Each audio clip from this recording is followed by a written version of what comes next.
down to dunk. And I'm down to dunk. I'm down to dunk. This is J-Dub, and I'm down to dunk.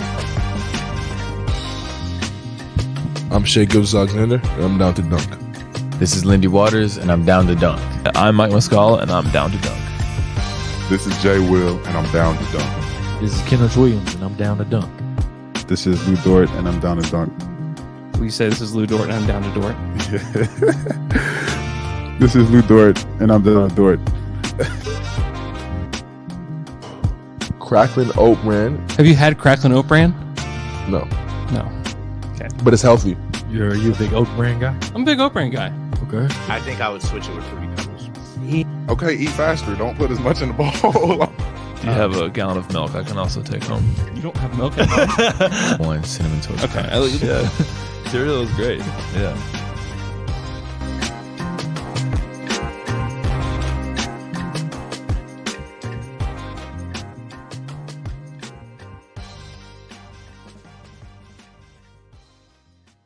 Welcome to Down to Dunk. I'm your host, Andrew Schlecht. We're part of the Athletic Podcast Network.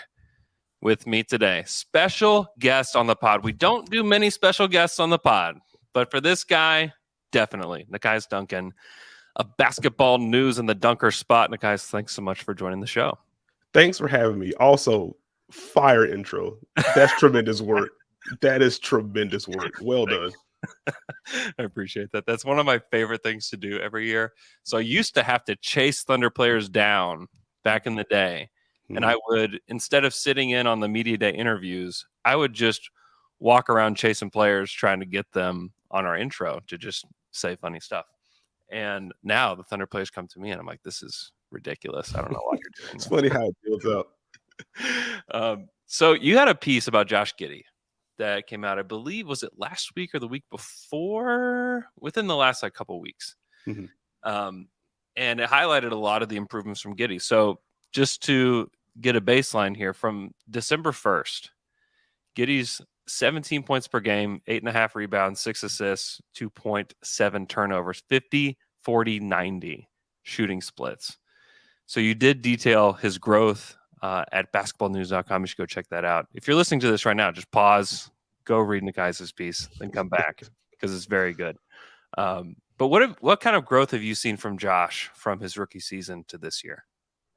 I think the biggest thing that stood out to me and kind of what I wanted to highlight in the piece was just how aggressive he was when he did decide to drive. Because like eyeballing it was like, hey, Josh is getting to the rim a little bit more. This is interesting. This is a point of emphasis that needs to be focused in on. Like I think to unlock the passing ability that he has to be able to get 2 feet in the paint. And so watching Thunder games, like, okay, it seems like he's doing this more often. Let me look up some numbers to see where it's at. And so it was a little bit of surprise to see that his just the pure drives per game number was down for him. But I think even with that being down, the amount of drives that end up with him getting 2 feet in the paint have increased. And I think that's kind of been the biggest swing. Like it's easy to focus in on the jumper, which he does look a little bit more comfortable firing from deep in particular. Still not a elite knockdown shooter, though. He's had a nice run as of late. But I think him being able to access the paint has been the biggest thing that stood out for me. He looks stronger. The handle's a little bit tighter. And with him being able to kind of drive past, like help at the nail and really get downhill, teams have to account for that. Like, even if it's not all the way at the rim and challenging to be, instead of taking those floaters from 10 feet out, now they're coming from like 6 or 7 feet out. And that little bit of a difference matters as well. Like, it makes it easier for him to get to that little push floater that he showcased in his rookie year as well. It just feels like he's doing a better job of accessing fruitful areas of the court. And that's his accentuating the rest of his game. Have you noticed ways that he's getting there that are different? Because it just felt like defenses were able to stop him. And like that's part of why he took those like 10-foot floaters and like the free throw line level floaters where it's like, okay, it looks like you can't get inside this certain radius of the paint. Have you noticed anything different, like specifically on how he's getting there? I guess put caution on myself for saying different, because the thing I always have when I'm watching film is like, okay, is this standing out because it's worked and now it's just focused in on my brain, or is this really different? I will say something that's popping more for me now is like more of the half spins. He's doing a better job of using the shoulder and absorbing contact that way. Little shoulder bumps just to generate a few inches of space, and then he can kind of square himself and get into that floater. So I think just overall physicality and just maybe some of those half spins and shoulder bumps, I think is kind of perked up for him. Yeah, no, I think that makes sense. And just like knowing NBA defenses too, like helps. Like just getting 2 and 3 reps against every team helps a lot. And he's obviously a super smart player and a guy that understands the game at a pretty high level, even for a 20-year-old. But yeah, his improvement has been, I feel like, has been the thing that sparked these wins mostly, because when Shea goes out early on in the season, it was like, all right, like where do we go? Like, what's going to happen here? It's probably not going to be good. And since then, there's these stretches at the beginning of the fourth quarter where it's just Shea, or it's just Giddey out there with Shea on the bench, and most of the time Jalen Williams is with him. And they've started to kind of create some separation from teams during that stretch. And Giddey's ability to not only fit in with Shea, but then control the offense himself has been pretty astounding in recent weeks. And I'm so curious to see how it continues on the rest of the season, because it's he's playing at a really high level. To think he could be a 50, 40, 90 guy, and he's done it for 22 games. And so it's like, okay, that's a pretty good sample. Like that's not like 5 games. But I don't know. Like how real do you think the shooting stuff is? Because it's a limited amount of threes. It's definitely a limited amount of free throws, but still he's knocking them down. So like, what do we do with this? Like for me, it's just going to be a combination of what does the volume end up reaching? Like the comfort level again has increased from last year for sure, but like how far does that go? Particularly from deep. And with that, at what point do defenses start doing things differently? Because I think that's when the real shift comes.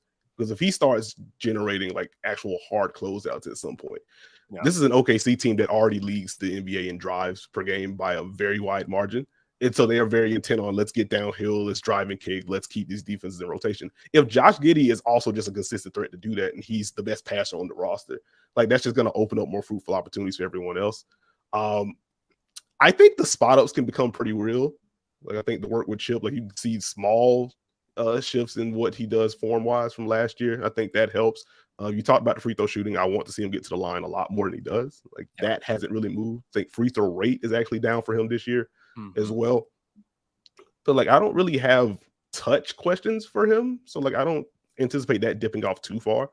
But yeah, it's mostly just going to be, okay, where does the volume land and when the defenses do anything differently against him? He's still seeing unders and pick and roll.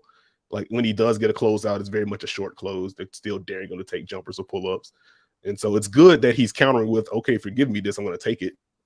But the defense have to bend for it to become the real Josh Giddey star turn 2-3 years from now. Yeah, no, I think that's right. And they're waiting on that for a lot of players. Like Lou Dort shot really well from the corners, but some of it's that like teams are like, okay, we'll let Lou Dort beat us. And if he does, we'll shake his hand and we'll move on.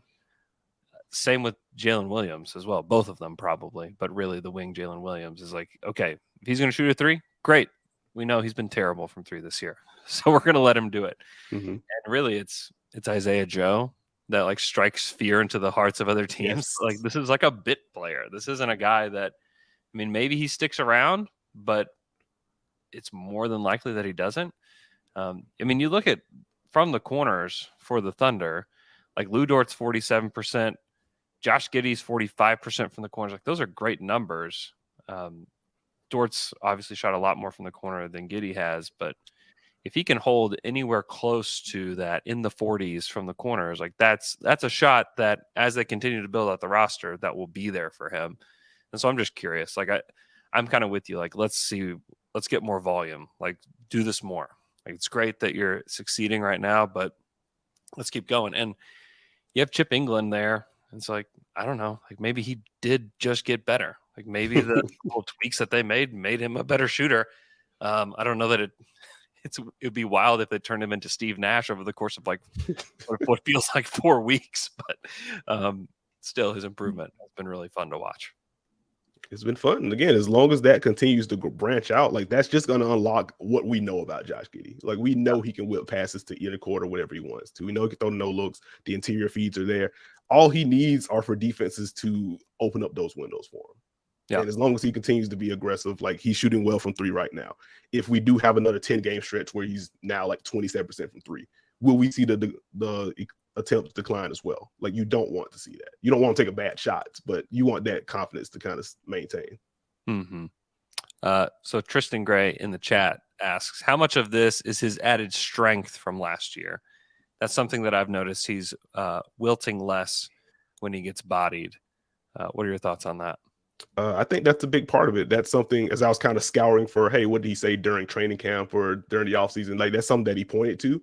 I think he dealt with a hip injury towards the end of the rookie campaign for him. He said a big part of his offseason was getting stronger and kind of strengthening that area.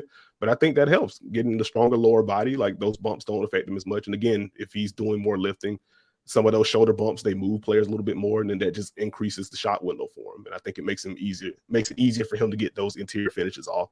So I think that's a astute observation. I think that is a big part of why Giddey has been more effective getting downhill this year. So as of this morning, the Thunder are 10th in defense, according to NBA.com, which is just kind of wild. They have no traditional rim protector. In fact, it's hilarious to watch 6'6" Kenrich Williams jump center for them. And I remember the first time that he did, they all kind of looked around at each other as if like they didn't know, like, okay, which one of us is supposed to do this? Like, how are we supposed to start this game? And Kenrich is like, yeah, I guess I'm supposed to be the center in this lineup. And he goes and he loses the jump because the guy that's jumping is, a foot taller than him. Naturally. But how, from your perspective, like, how has Mark Daigneault gotten a top 10 defense out of the youngest roster in the NBA and like one of the smallest, at least interior presences in the NBA? It's going to be a very boring answer, but like sometimes boring is the best answer. They nailed the little things. This is a team that does not let you get out in transition. They get back on defense. And for a young team, if you want to look at a Western Conference example, like watch the Thunder after a missed shot and watch the Rockets after a missed shot. And it is night and day in terms of how quickly they match up with folks. Just even when people aren't matched up like where they are, like making sure, okay, there's not going to be a straight line to the basket and then I'll find my guy on the wing or whatever go out there. They nail that. Was looking it up this morning. They are number one per clean the glass in terms of transition frequency allowed. Mm-hmm. That's unheard of for a roster as young as OKC's is. Yeah, youngest in the league. It's crazy. And so, like, just off rip, you are in the half court all the time against the OKC Thunder. And when you think about their shot balance on the other end, like they drive to the basket a ton. So that's a lot of shots at the rim. That's a lot of hope. The ref didn't call the foul. Now this guy's on the ground. So it's a lot of 5-on-4, and they are still able to navigate that at a high level. That speaks to coaching. That speaks to the players buying in. And that right there sets them up. You talked about them being 10th in defense per clean glass. They're 5th in half court defense. So not only do they make you play your set offense, they're really good there. And want to give a quick shout out to my guy, Mark Schindler, who wrote about OKC's defense from a scheme perspective last season. Yep. And he talked a lot about just how they swarm and how aggressive they are in taking away the paint. It was kind of funny watching the Nets game. And like early in the first quarter, Kyrie Irving gets a right wing three because Lou Dort helped off on a drive. And my first thought was like, why are you helping off of Kyrie? But I was like, well, this is consistent with what OKC does. If there's a hint of dribble penetration and it feels like someone's getting beat, they are sinking in at the nail. The guy in the low corner, he is sinking in. Like, we will trust that we are fast enough and disciplined enough to close out and run you off the line or just contest your three and make you uncomfortable. But we don't want to give up fruitful shots at the rim if we can help it. Mm-hmm. And so, like, because of the size, like, they still give up some pretty fruitful looks from there. But just from the perimeter end, like, they make sure, no, you're making passes against us. We're going to make you uncomfortable. We're going to swipe at your dribble. We're going to force turnovers and get out and run. I think they're 7th in transition offense in terms of frequency as well. So this is a team that can force turnovers and push. And so the collective speed, the collective swarming, I think, and the emphasis to take away the paint when they can, I think that's where you lead into why OKC is as stingy as they are. And then obviously they also have a bunch of charge takers as well. So, like, shout out big Jalen Williams, who's been getting some run as of late. And I think he led all the college basketball in charges taken. At least he did among bigs in this last year there. And so when you add all of that together, they're just a disciplined group. They're a fast group. And that makes them incredibly annoying to play against. Yeah. And that's where, Sam Presti's draft strategy is also helpful, is that you don't have size for a position at the center spot, obviously. And some of that is injuries. Some of that's, we know what it is. also. Like they just haven't really wanted to fill the center spot since the rebuild started. Like they had Derek Favors there, but like Favors was like not really in the rotation all the time. So they didn't really want to fill that spot. And now they're waiting on Chet. It's great. They're going to fill that position with him. But you have size for position everywhere else. From the guard spots, you know, Jalen Williams has a 7'2" wingspan. Like those things help so much. And then you just have Dort, who's just like a maniac as a defender. Dort is kind of an interesting character in all of this because he gets lost a little bit when we talk about like building the team out and who's going to make it and who's not. And you talk about future starting lineups. He's probably the one that like consistently gets left out. But just talk a little bit about the value that Lu Dort brings as a defender, because I think sometimes it's obviously he has got tremendous effort, but maybe it's not always as easy to see the kind of value that he brings. I think just the way that he burns the clock for you defensively, I think gets undersold. Because like it's easy to see the energy. You see him flying around. He's getting induced jerseys. But like he's starting to pick up at half court and sometimes higher than that. And even if he isn't getting the steal or drawing a charge or it turns into this one-on-one highlight that you post on Twitter, like look at the clamps, like an offense starting their set with 15 on the clock instead of 17 means so much in the NBA. And just that little bit of deterrence, that little bit of irritation kind of bleeds into the overall theme of OKC makes you work. And just draining time for you like that helps. You already have to play against them, their set defense all the time because they get back in transition. And then you add in the ball pressure that Lu Dort brings on the ball. And again, he can get the hands in there and strip you. Like he can draw charges. He can get you with the occasional block as well. So there are tangible on ball things that he does that shows up in the box score. But just disrupting the rhythm of your offense, I think he's one of the better ones in the league at just doing that portion of it. And then once you add in the collective length, collective speed behind him, it just makes it tough to generate good looks against OKC. So I think that value is there. Off the ball for Lu Dort has always been a little shaky for me. And like, that's kind of what's kept me from going with, okay, he's a top 5 perimeter defender in the sport. And I think you kind of have to focus in on, okay, this is what he does on the ball.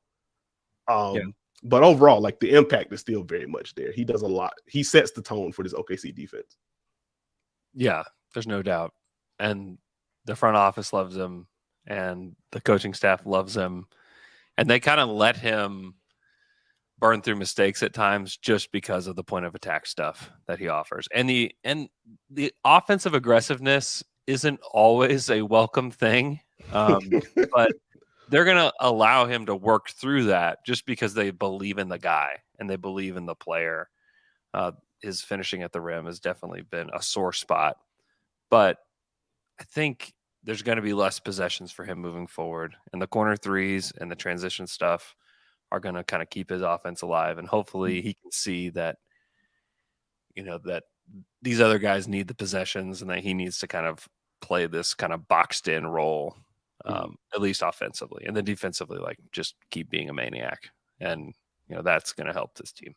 Yeah. It's kind of, I guess, Dylan Brooks-esque in a way to where it's like, okay, this guy works so hard on defense. Yes. We will let you live with some of the stuff on offense. Yeah. Oh yeah. That's where I just want to like grab Mark in the hallway and be like, Mark, listen, I want you to go watch Memphis. Like, I know you're watching Memphis, but go watch Memphis a little bit more, because like you have the opportunity to keep this guy from becoming this. Okay. And Dylan Brooks, like, I like Dylan Brooks. I like him. I like what he brings. I love the energy.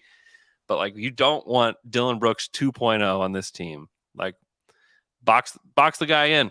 Just let him know. Like, corner threes, open line drives to the hoop, transition. Like, if we can keep him to that, I think he's actually like a very helpful player, because he can make corner threes. But yeah, it'll be interesting to see the process, especially next year, because the possessions that are available now will just be gone. And so I'm very curious to see what that looks like, and also willing to like give the benefit of the doubt to the coaching staff and to Dort until those things happen. But there's good moments and bad moments. It's just like Dylan Brooks. It is just like Dylan Brooks, and I don't want it to be like Dylan Brooks, but it is. Let's talk about Shea. It is almost like it's Thunder-esque to wait this long to talk about Shea, because it sometimes feels like that in a game today, because it's like, oh, Jalen Williams did this, and we got these guys doing that, and look at the way that Kendrick's playing, and it's like, oh yeah, and Shea's got 35-5 again. I don't know how he did it. What are your thoughts on how he's improved his game and how he continues to rise? I mean, every year he shows up and he's better at something. What have you noticed about Shea overall this season? Well, let me make the apology very early on. This is going to be the very first pub of the podcast here.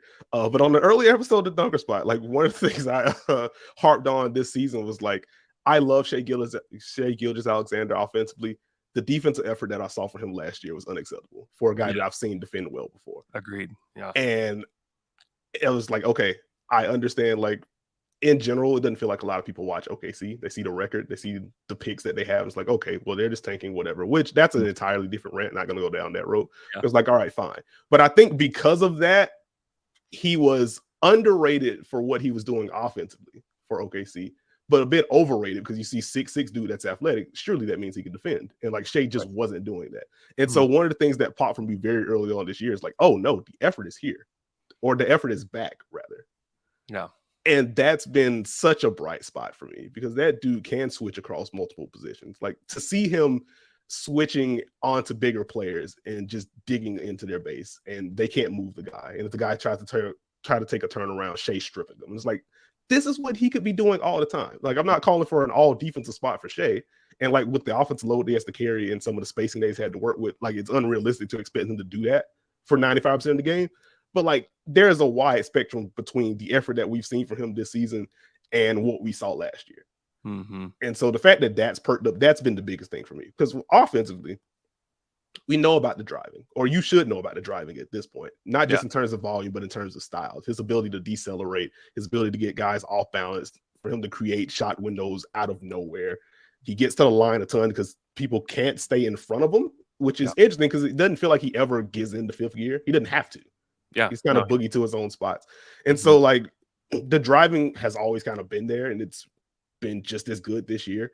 The mid-range scoring is perked up. It seems like he's really leaned into that more this year as compared to last year. The efficiency has been kind of off the charts for him in terms of the blend of volume and who's guarding him and the attention that he shows. So that's been great. But it's been the defense for me. Like, it's been such a pleasure to watch that dude dig in on defense again. Yeah. The moment that it was like, oh, there was an early game against Orlando here in OKC, and it was a close game. And the way that he guarded Franz Wagner at the end of the game, it was like the attention to detail that he knew which shoulder Franz was going to try to get to, and he stopped him from getting there. And that was like, oh, okay. Like, it's different this year. Like, you're really trying to dig in. And I asked him about it, and he said like he just is watching League Pass every single night to learn tendencies from players. And I was like, and it was there. And it's attention to detail for Shea that I think has helped change. It's willing to expend energy on defense and then attention to detail. And I was like, oh, okay. Wow. Like, he's really going for it. And that's what makes him like an all NBA candidate to me, is like, on this team, like, Mark wants everybody, you have to defend, but he can't take Shea off the court. Like, he can take Trey Mann off the court if Trey is not giving good effort, or really anybody else. If anybody else, but you can't just rip Shea off the court for having poor defensive effort. But Shea's doing it anyways, and that's been really impressive. Have you thought about all-star spots and where you would have Shea? Have you thought about him as a starter or a guy that should be coming off the bench? What's your thoughts on like the West guards? I had him. It's funny. Like, I think we're gonna do like a all-star redux in a week or so on the pod. So I have a more firm lineup for me. But like, first draft, he was very much one of the backup guards for me, because I think I had Steph and Luka. And so now with Steph missing as much time as he has, like, that's going to become, okay, do I slide him into the Steph spot? Because he's been like, Steph was playing at an MVP level before he went down earlier in the year. And like, Shea has been, he deserves to be on your MVP ballot in terms of playing, but like, wasn't playing as well as Steph was. So like, that's kind of, he's very much the third guard for me. Like, I don't know how hot takey it is to say, like, I think he's been better than Ja this year. especially when you factor in both ends. But like I think at minimum he's like third guard in the West for me, and probably second if we factor in the injuries played right now. Yeah, no, I think that makes sense. I want your thoughts on Mark Daigneault. His journey is unusual. He's super young. He's 37 years old. Had a very non-traditional route to the NBA, but he's got this team playing a pretty consistent and mature brand of basketball. I just wanted your thoughts on Daigneault and the job that he's done. I think he's done a really good job. Like I've enjoyed watching him build the system. And again, like you gain a greater appreciation for like what Mark has done with this OKC team when you look at some of the other rebuilds that's going on in the league, and not even Houston, which seems to be like the very low end right now. And I hope they are able to get that together structurally. But like even with like Orlando, who I don't think is doing a bad job at all, but like you can just kind of see defensively, like, oh, these principles are locked in. And it's difficult to do that with a young team, one. Yeah. It's difficult to do that when a young team when you don't know how available your best player is going to be. And he's had his own effort stuff too. It's tough to do that with a young team when you don't know if your star is going to be available and you don't know what your lineup is going to be on any given night, period. And so for there to be so much roster flux for Mark Daigneault and for this team to be as young as it is, to be able to build a coherent system on both ends of the floor is highly impressive to me. And then you add in like some of the ATOs he draws up, they're pretty good stuff. And you're doing that with a limited pool of movement shooters. So like even if you want to spice some things up, teams can be like, okay, well, I'm not worried about that guy. We'll just switch this. The fact that he's still able to draw up some fun stuff, I think kind of speaks to the acumen. And again, defensively, building a not just a coherent defense, but a good one without a true anchor in the interior is not an easy thing to do. And he's been able to do that as well. And even offensively, like you're seeing more experimentation, like something that's popped for me. I don't know if you've talked about it often, but like using Shea as a screener, it seems like that's perking up more. And it's like, huh. And we had a mailbag question come in earlier in the year asking about that. It's like, you know what, that is interesting. Just using him as a goal screener, just using him as the pick and roll screener, period, where he's setting the hard one and going. Like, okay, if you can get your best player to buy in like this, like that speaks to how much trust and faith that he has in the coach. So I think Mark has done a really good job. Yeah, it happened like really early on too. It was Trey Mann actually had a really nice start to the season, and he has had honestly a very strange season since about like the third week. But early on, it was Trey Mann setting up the offense and SGA setting a screen for him. I was like, this is awesome. This is the greatest thing. I love this so much because then the defense is like, what? Like, how are we supposed to operate with Shea either popping out or rolling to the rim? Or what are we supposed to do with this? And then you have Trey, who, if like Trey can put it all together, Trey is such a fun player because like the step back is ridiculous. Step back merchant, man. Oh my gosh, it's so much fun to watch him. He's the one guy that I always think has like way more inflated stats than he does. I'll watch him play. In my brain, every one of his shots goes in just because it looks so pretty. And then I'll look at his box score and he's taken like 10 shots and I'll look at it thinking like, oh yeah, he's probably got 15. He's got like 6 points on like, I'm like, oh man, this is not it. That's how to get you. He's got me every time. But yeah, the way that everybody just seems to trust him because the lineups that he uses are so wacky.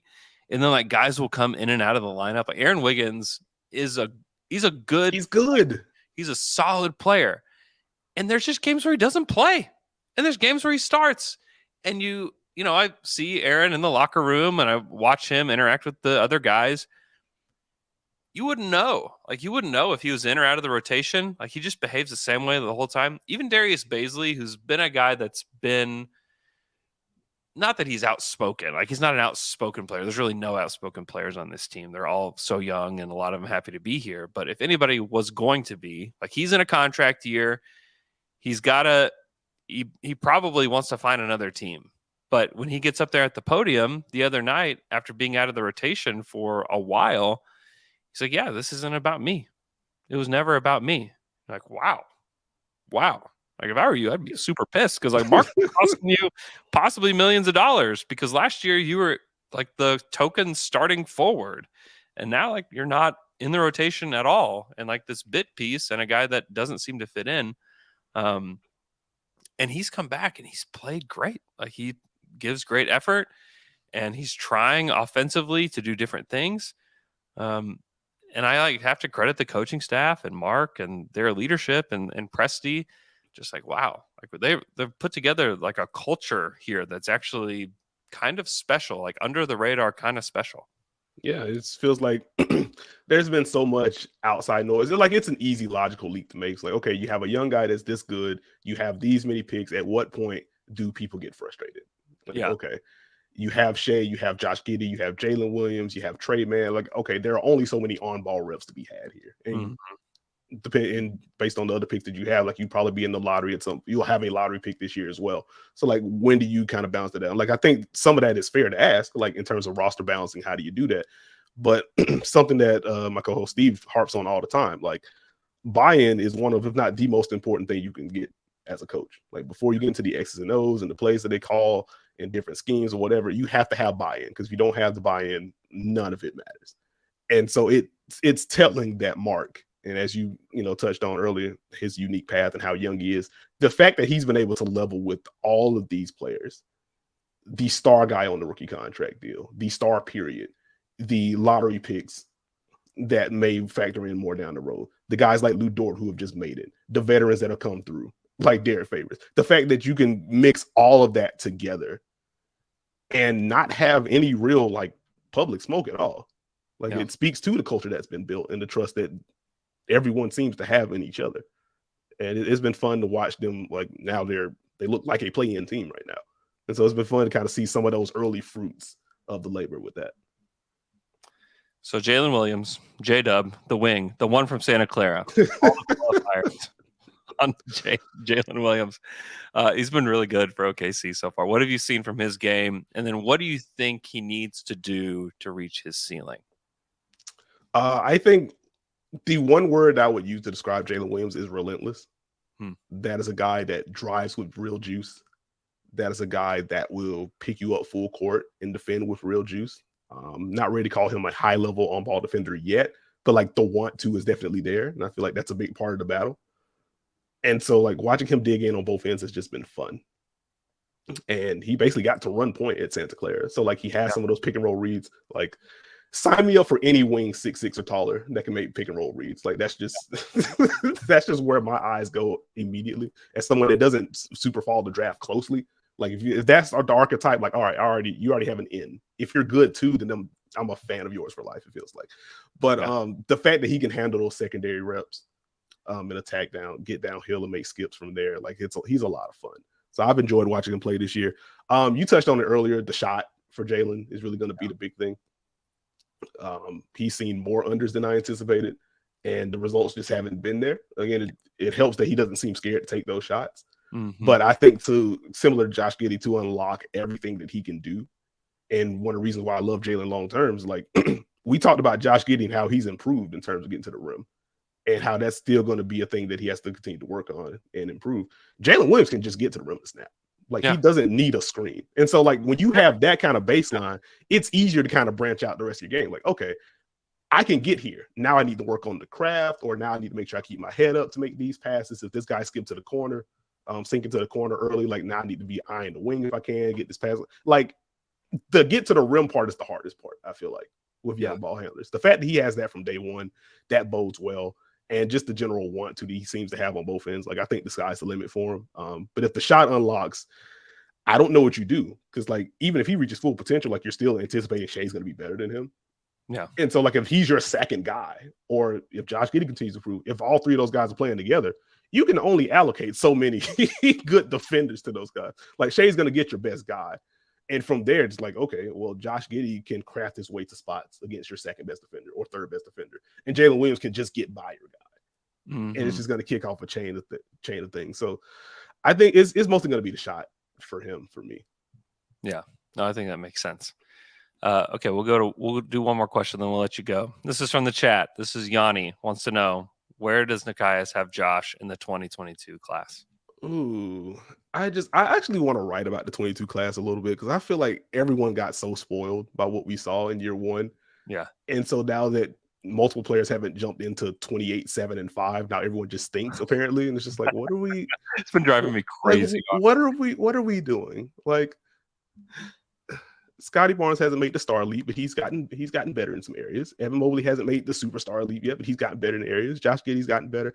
Anyway, to answer the question though, I guess this is the 21 class, not the 22 class. Yeah.